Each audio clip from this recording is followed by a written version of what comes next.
নমস্কার বন্ধুরা, স্বাগত তোমাদের প্রিয় channel Bangla job and GK হবে।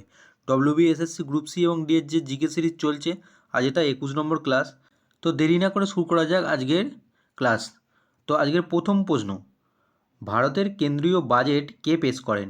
অপশানগুলি হলো প্রধানমন্ত্রী, অর্থমন্ত্রী, রাষ্ট্রপতি নাকি ডি রিজার্ভ ব্যাঙ্কের গভর্নর। তো এখানে সঠিক উত্তরটি হয়ে যাবে অপশান বি, ভারতের অর্থমন্ত্রী কেন্দ্রীয় বাজেট পেশ করেন। পরবর্তী প্রশ্ন, পশ্চিমবঙ্গের সুন্দরবনকে কবে ওয়ার্ল্ড হেরিটেজ সাইট হিসাবে ঘোষণা করা হয়? অপশানগুলি দিয়ে যাচ্ছে 1984, 1985, 1987 নাকি 1989। তো এখানে রাইট আনসারটি হয়ে যাবে অপশান সি, 1987 সালে সুন্দরবনকে ওয়ার্ল্ড হেরিটেজ সাইট হিসাবে ঘোষণা করা হয়েছে। তো নেক্সট কোয়েশ্চেন, এক বাইট মানে কত বিট? 4 বিট, 8 বিট, 16 বিট নাকি 24 বিট? তো এটা কম্পিউটার থেকে একটি প্রশ্ন এসেছে এবং সিলেবাসের যে পরিবর্তন হয়েছে সেখান থেকে আমরা সবাই এখন জানি যে কম্পিউটার থেকে প্রশ্ন আসবে। তো এখানে সঠিক উত্তরটি হয়ে যাবে অপশান বি, 8 বিট। 4 নম্বর প্রশ্ন, সূর্যাস্ত আইন কে প্রবর্তন করেন? খুব ভালো প্রশ্ন একটি। অপশানগুলি হলো Warren Hastings, Lord Cornwallis, Lord Wellesley নাকি লর্ড ডালহৌসি। তো রাইট অ্যান্সারটি হয়ে যাবে অপশান বি, লর্ড কর্নওয়ালিস, এবং সালটা হচ্ছে 1793 সালে তিনি এটা প্রবর্তন করেছিলেন। পরবর্তী প্রশ্ন, পশ্চিমবঙ্গে প্রাথমিক শিক্ষা কত ক্লাস পর্যন্ত অন্তর্ভুক্ত করা হয়েছে? ক্লাস 1, ক্লাস 4, ক্লাস 5 নাকি ক্লাস 8? তো সঠিক উত্তরটি হয়ে যাবে অপশান সি, ক্লাস 5। পরবর্তী প্রশ্ন, মানবদের ক্ষুদ্রতম হাড় কোনটি? হিউমেরাস, ফিমার, স্টেপিস নাকি ফিবুলা? তো এখানে রাইট অ্যান্সারটি হয়ে যাবে অপশান সি, স্টেপিস, যেটা মধ্যকর্ণে থাকে। নেক্সট কোশ্চেন, সিন্ধু সভ্যতার প্রধান বন্দর কোনটি ছিল? কালীবঙ্গান, লোথাল, হরপ্পা, মহেঞ্জোদারো। তো এখানে রাইট অ্যান্সারটি হয়ে যাবে অপশান বি, লোথাল, যেটা গুজরাটে অবস্থিত। 8 নম্বর প্রশ্ন, দাস বংশের প্রকৃত প্রতিষ্ঠাতা কে ছিলেন? অপশানগুলি হলো কুতুবুদ্দিন আইবক, ইলতুৎমিশ, গিয়াসুদ্দিন বলবন না আরাম শাহ। তো এখানে রাইট আনসারটি হয়ে যাবে অপশান বি, ইলতুৎমিশ। কিন্তু আমাদের এখানে খেয়াল রাখতে হবে, যদি এখানে প্রকৃত প্রতিষ্ঠাতা বলেছে, যদি এখানে শুধুমাত্র দাস বংশের প্রতিষ্ঠাতা বলতো তাহলে কিন্তু অপশানটি হতো কুতুবুদ্দিন আইবক। তো এখানে যখন প্রশ্নতে প্রকৃত প্রতিষ্ঠাতার কথাটা উল্লেখ করে দেবে তাহলে সেখানে রাইট আনসারটি হয়ে যাবে অপশান বি, ইলতুৎমিশ। 9 নম্বর প্রশ্ন, দেশলাই কে আবিষ্কার করেন? টমাস সেন্ট, জেমস পাস্কাল, জন ওয়াকার নাকি জর্জ কেলে? তো এখানে রাইট আনসারটি হয়ে যাবে অপশান সি, জন ওয়াকার। 10 নম্বর প্রশ্ন, নারীদের পারিবারিক সহিংসতা থেকে রক্ষা করার জন্য নিম্নলিখিত কোন আইনটি পাস করানো হয়েছে?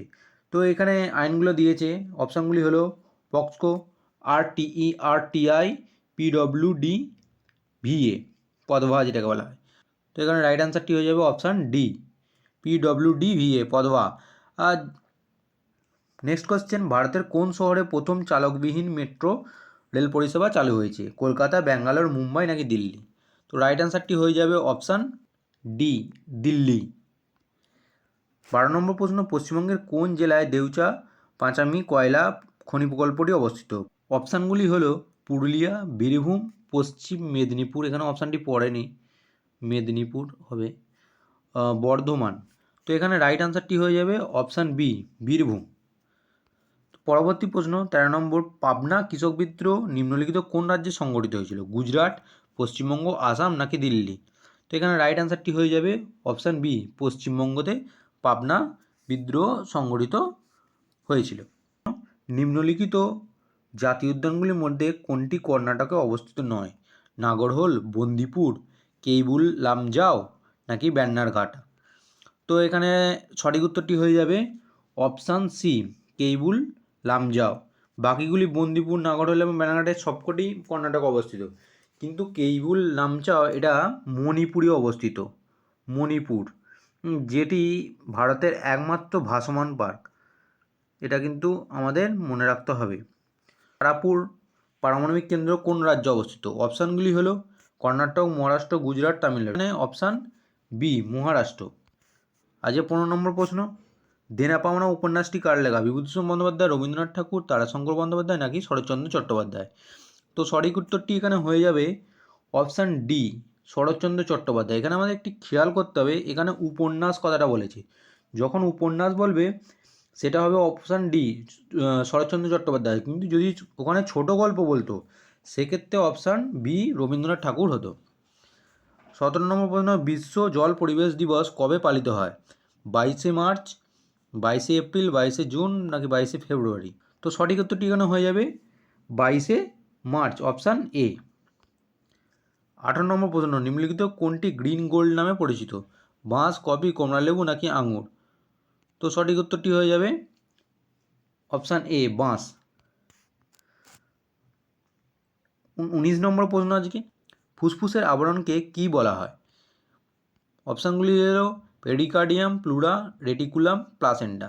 তো ফুসফুসের আবরণকে অপশান বি, প্লুরা বলা হয়ে থাকে, এবং পেরিকার্ডিয়াম হচ্ছে হৃৎপিণ্ডের আবরণকে বলা হয়ে থাকে। আজকের শেষ প্রশ্ন, সম্প্রতি প্রয়াত পদ্মকর শিবালকর কোন খেলার সাথে যুক্ত ছিলেন? টেনিস, ব্যাডমিন্টন, ক্রিকেট নাকি ফুটবল? তো সঠিক উত্তরটি হয়ে যাবে অপশান সি, ক্রিকেট। তো বন্ধুরা, কেমন লাগলো তোমরা অবশ্যই কমেন্ট করো, কে কত পেলে সেটা অবশ্যই নিম্নে কমেন্ট করো, আর লাইক করতে কিন্তু ভুলো না। তোমরা যদি লাইক করো তাহলে আমরা আরও উৎসাহ পাই এই ধরনের ভিডিও করবার জন্য। ধন্যবাদ।